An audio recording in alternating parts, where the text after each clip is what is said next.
कहलाता है। अब हम आपको भविष्य की कारों की एक ऐसी दुनिया में आइए लेकर चलते हैं जहां पर सब कुछ हमसे 4 कदम आगे है। यहां पर आप अपने मोबाइल फोन की तरह ही अपनी गाड़ी को भी चार्ज कर सकते हैं। ये गाड़ी अब आपका घर भी बन सकती है। इस समय भारत में 3 जगहों पर मोटर शो चल रहा है।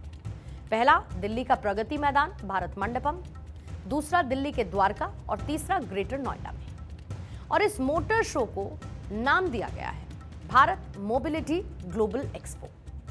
और इस मोटो एक्सपो की आज से शुरुआत हुई है, जहां पर आज ये विशेष तौर पर मीडिया के लिए शुरू किया गया और कल यानी कि 18 जनवरी से ये एक्सपो मीडिया, डीलर्स और स्पेशल इनवाइटीज के लिए रिजर्व रहेगा और आम जनता के लिए इवेंट 19 से 22 जनवरी तक खुला रहने वाला है। अब इन सभी तारीखों में आप सुबह 10 बजे से लेकर शाम 6 बजे तक इस इवेंट में विजिट कर सकते हैं और इस इवेंट के लिए आपको किसी टिकट की जरूरत नहीं है। ये इवेंट पूरी तरीके से निःशुल्क है, फ्री ऑफ कॉस्ट है।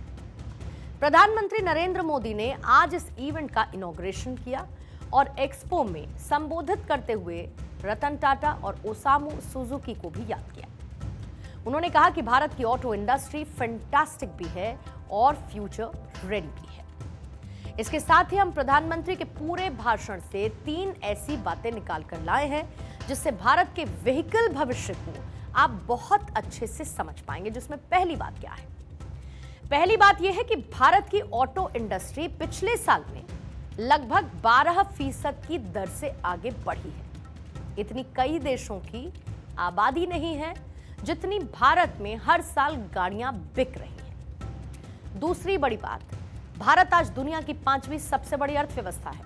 आप कल्पना करें कि जब भारत विश्व की सबसे बड़ी 3 अर्थव्यवस्थाओं में शामिल होगा तब भारत का ऑटो मार्केट कहां पर होगा, किन ऊंचाइयों पर होगा। तीसरी बात, कभी भारत में गाड़ियां ना खरीदने का एक कारण अच्छी और चौड़ी सड़कों का अभाव रहा।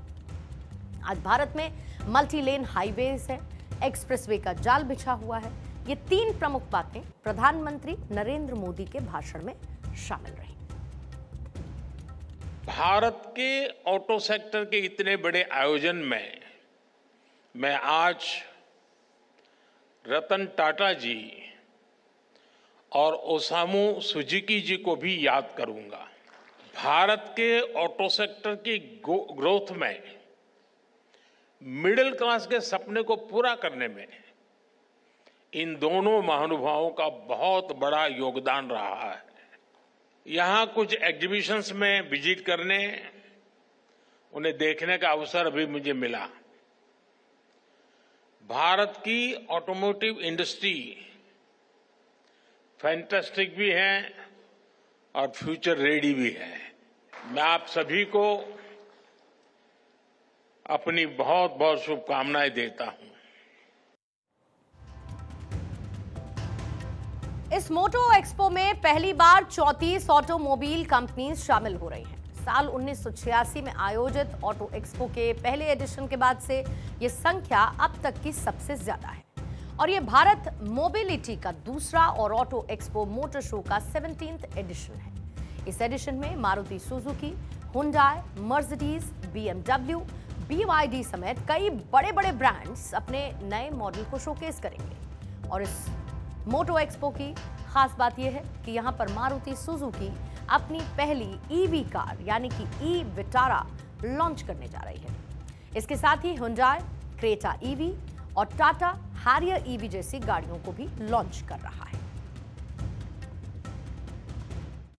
आज का दिन भारतीय ऑटो सेक्टर के लिए बेहद खास रहा। आज प्रधानमंत्री नरेंद्र मोदी की तरफ से आज ऑटो एक्सपो का उद्घाटन किया गया। 6 दिन तक ये ऑटो एक्सपो चलने वाला है। नई दिल्ली के अंदर भी, ग्रेटर नोएडा में भी। भारत मंडपम में प्रधानमंत्री नरेंद्र मोदी आज पहुंचे। केंद्रीय मंत्री नितिन गडकरी भी यहां पर मौजूद रहे और प्रधानमंत्री ने इसका उद्घाटन किया।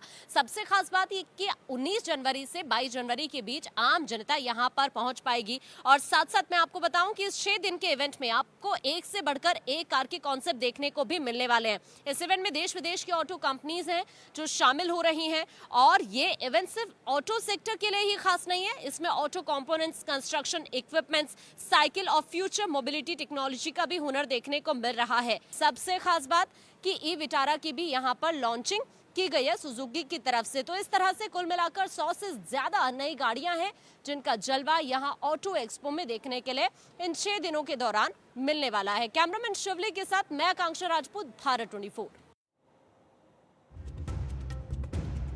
अब आपके सामने मैं कुछ ऐसे नंबर्स रखना चाहती हूं जो आपको भारत के कार बाजार की रफ्तार के बारे में बताएंगे। हमारा देश पैसेंजर कार में तीसरा सबसे बड़ा बाजार बन चुका है। भारत ने ये जगह जापान को रिप्लेस करके हासिल की है और हकीकत में तो भारत ने बीते 2 सालों में दुनिया के 2 कार बाजार, पहला जर्मनी और फिर उसके बाद अब जापान को बिक्री के मामले में पीछे छोड़ दिया है। साल 2024 में देश भर में 2 करोड़ 61 लाख वाहनों की बिक्री हुई, जो कि साल 2023 के मुकाबले 9.11% ज्यादा रही है। पैसेंजर व्हीकल सेगमेंट में पिछले साल की कंपैरिजन में 2024 में 4.2% की बढ़ोतरी हुई और बिक्री लगभग 43 लाख यूनिट्स की रही है। आज आप देश में देखिए जहां पर भले ही सभी के पास अपना घर ना हो, लेकिन निजी वाहन हर तीसरे घर में मौजूद है। और यह आंकड़ा बहुत दिलचस्प है कि लगभग 30 करोड़ भारतीय परिवार में 11 करोड़ से अधिक निजी वाहन है। वहीं बेंगलुरु ने निजी कारों के मामले में दिल्ली को भी पीछे छोड़ दिया है।